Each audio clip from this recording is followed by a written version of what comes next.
Hello guys, আপনারা দেখছেন এখানে চারটা গুটি আছে, দুটো হলুদ দুটো সাদা। তো এই চারটা গুটি আমি এই কাঠে মেরে এই পকেট করব, অর্থাৎ এইখান থেকে মারবো সরাসরি গুড়িতে। স্ট্রাইক গুড়িতে লাগবে, গুটি ওই কাঠে লেগে এই পকেটে যাবে। এইভাবে আমি এক হাতে এই চারটা গুটি ফিনিশ করার চেষ্টা করব।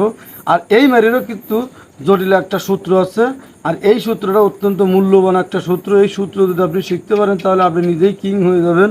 তো দেখুন কীভাবে আমি এই চারটা গুটি এই এই জায়গা থেকে মেরে ওই কাঠে লাগিয়ে এই পকেট করে চারটা গুটি কিন্তু আমি এক হাতে ফিনিশ করে দেবো। এটাও কিন্তু কিরাম জগৎ একটা বিশ্ব রেকর্ড।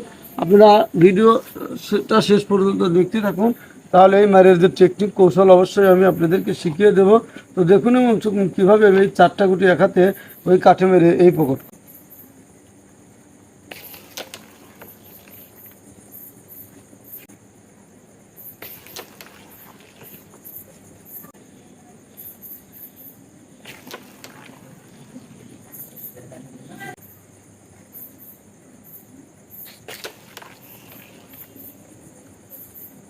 হ্যালো অডিয়েন্স, আপনারা দেখুন আমি কিন্তু চারটা গুটি এক হাতে ফিনিশ করে দিলাম। এটাও কিন্তু কিরাম জগতে একটা বিশ্ব রেকর্ড, আর সত্যি অসাধারণ।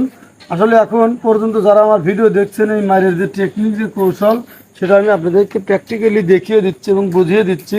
তো দেখুন কীভাবে আমি এই চারটা গুটি এক হাতে ফিনিশ করলাম। এত কঠিন একটা খেলা কিভাবে সম্ভব।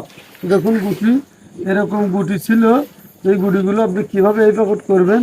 তো সর্বপ্রথম মনে করেন আপনি স্টেকটা এইখানে বসাইলেন, বসানোর পর এই গুটি সবসময় এই সাইডেও মারা যাবে না, এই সাইডেও মারা যাবে না, অর্থাৎ এই দুই সাইডের মাঝখানে যে প্যাড আছে সেই প্যাডে মারতে হবে। প্যাডের ভিতরেও আবার অনেকগুলো অংশ আছে। তো যাই হোক, সেটা আমি পরে আলোচনা করব।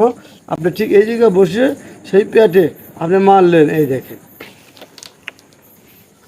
যা আসলে হয়নি।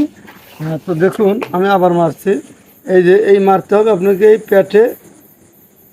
এই দেখেন প্যাটে মারার পর গুটি যদি আপনার এই দিকে লাগে, অর্থাৎ গুটি যদি আপনার এই প্যাটে মারার পর যদি গুটি এই কাঠে লেগে এই দিকে লাগে, তাহলে অবশ্যই স্ট্রাইক প্রথমে যেখান থেকে মেরেছেন স্ট্রাইকটি একটু এই দিক থেকে নেবেন।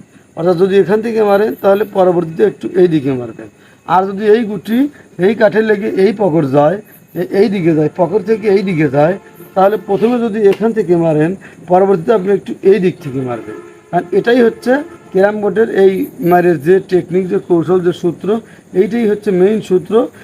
এই যদি স্ট্রাইক যদি এখান থেকে মারার পর গুটি যদি এই কাঠে লাগে, অর্থাৎ এই গুটিতে মারলেন, এই গুটি এই কাঠে লেগে এই দিকে আসলো, তাহলে অবশ্যই বোঝা লাগবে যে আপনার একটু খারাপ হয়ে গেছে বেশি। পরবর্তীতে আপনি একটু এই দিকে নিতে হবে। যদি এই জায়গা থেকে মারার পর এই কাঠে লেগে এই দিকে আসে, তাহলে কিন্তু আপনাকে একটু এই দিকে নিতে হবে। আর যদি এই গুটি এই কাঠে লেগে এই দিকে যায়, প্রথমে যদি এখান থেকে মারেন পরে একটু এই দিকে নিতে হবে। এটাই হচ্ছে মেইন সূত্র। তো যাই হোক, এইরকম হাজার হাজার মার আমার চ্যানেলে আছে, চাইলে দেখে আসতে পারেন। আর যদি নিত্য নতুন মাছ শিখতে চান অবশ্যই বেল বাটনটি অন করে রাখবেন। ভালো থাকুন, সুস্থ থাকুন।